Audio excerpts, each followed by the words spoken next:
Dans cette vidéo, nous allons découvrir un théorème important en géométrie dans l'espace, qui s'appelle le théorème du toit.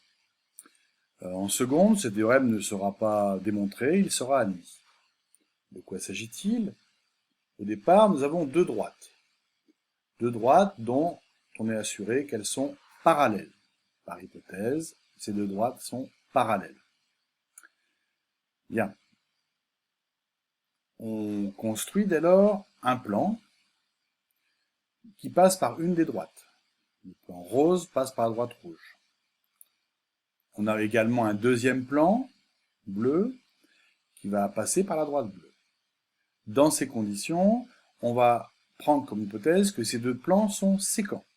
Regardez bien, ces deux plans ne sont pas parallèles, en effet, ils sont sécants, et vous le savez, s'ils sont sécants suivant une droite. La droite verte qui est représentée ici. Donc, la situation, deux droites parallèles, deux plans, chacun passant par une de ces deux droites, et ces deux plans sont sécants. Eh bien, le théorème du toit affirme un résultat important, c'est que la droite verte, la droite d'intersection, elle est parallèle aux deux autres. Parallèle à la droite bleue et parallèle à la droite rouge sur notre figure. C'est cela qu'affirme le théorème du toit. Donc, dans le cours, ce théorème du toit sera rédigé ainsi. On prend D et D', deux droites qui sont parallèles. Nous les voyons ici. La droite D est ici, la droite D' est ici. Un plan P dont on est sûr qu'il contient la droite D. Un plan P', un plan contenant D'. Eh bien, si on sait que les plans P et P' sont sécants, alors la droite delta d'intersection de ces plans est parallèle à D et à D'. Regardez ici, le plan P qui est ici contient la droite D. Le plan P' qui est ici, à l'arrière-plan, contient la droite D'. Ces deux droites sont parallèles, et bien la droite d'intersection qui est ici delta sera parallèle aux droites D et D'. On comprend mieux d'ailleurs avec cette figure pourquoi on l'appelle le théorème du toit, puisque ça rappelle évidemment le toit d'une maison. Voyons maintenant comment utiliser le théorème du toit pour la résolution d'un exercice. Nous allons résoudre le numéro 43, page 262 du livre. Nous avons donc quoi? Une pyramide de sommet S à base trapèze, à base trapézoïdale, ABCD, avec AB parallèle à CD.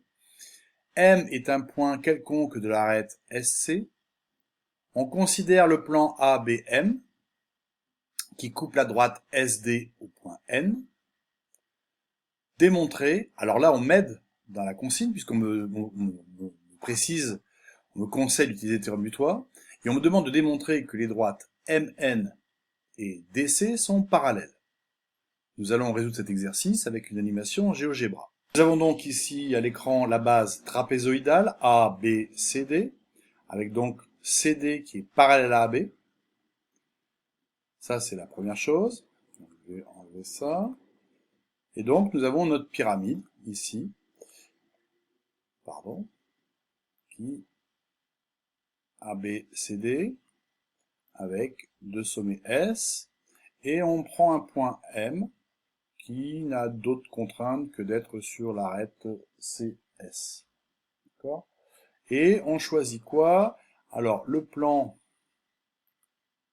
ici, qui est le plan passant par A, B et M.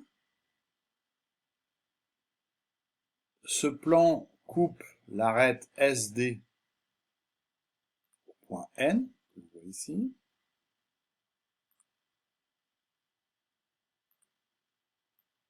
Voilà. On retrouve donc là, hormis le plan, le dessin qui nous est proposé dans le livre, c'est-à-dire AB. Donc l'idée, c'est de démontrer que MN est parallèle à DC. Eh bien, un examen rapide nous dit que, en fait, si on prend le plan bleu, bien sûr, le plan ABM, mais si on prend également le deuxième plan, qui est lui le plan DCS, alors qu'est-ce qu'ils ont en particulier? Qu'est-ce qu'ils ont en commun, ces deux points? Alors, évidemment, le plan bleu passe par la droite AB. Le plan orange passe par la droite CD. Et par hypothèse, puisque ABCD est un trapèze, ces deux droites, AB et CD, sont parallèles. Première hypothèse. Deuxième hypothèse, ces deux plans passent par le point M. Donc ces plans ne sont évidemment pas parallèles, donc ils sont sécants. Sécants suivant la droite Mn. Nous avons donc bien toutes les conditions pour pouvoir appliquer le théorème du toit. Nous avons deux droites parallèles, AB et CD, et deux plans, chacun contenant une de ces droites, deux plans qui sont sécants. Alors, le théorème du toit nous permet de conclure et d'affirmer que la droite Mn, ici, je pourrais tracer d'ailleurs, tracer maintenant, voilà, pardon, tac, là, et bien cette droite-là, elle est parallèle aux deux droites qui sont déjà elles-mêmes parallèles, c'est-à-dire la droite CD et la droite AB. Voilà, c'est un théorème très puissant. Dès lors qu'on a ces hypothèses-là, la conclusion est très simple et immédiate. À vous maintenant de rédiger totalement par écrit cet exercice sur votre cahier. Voilà.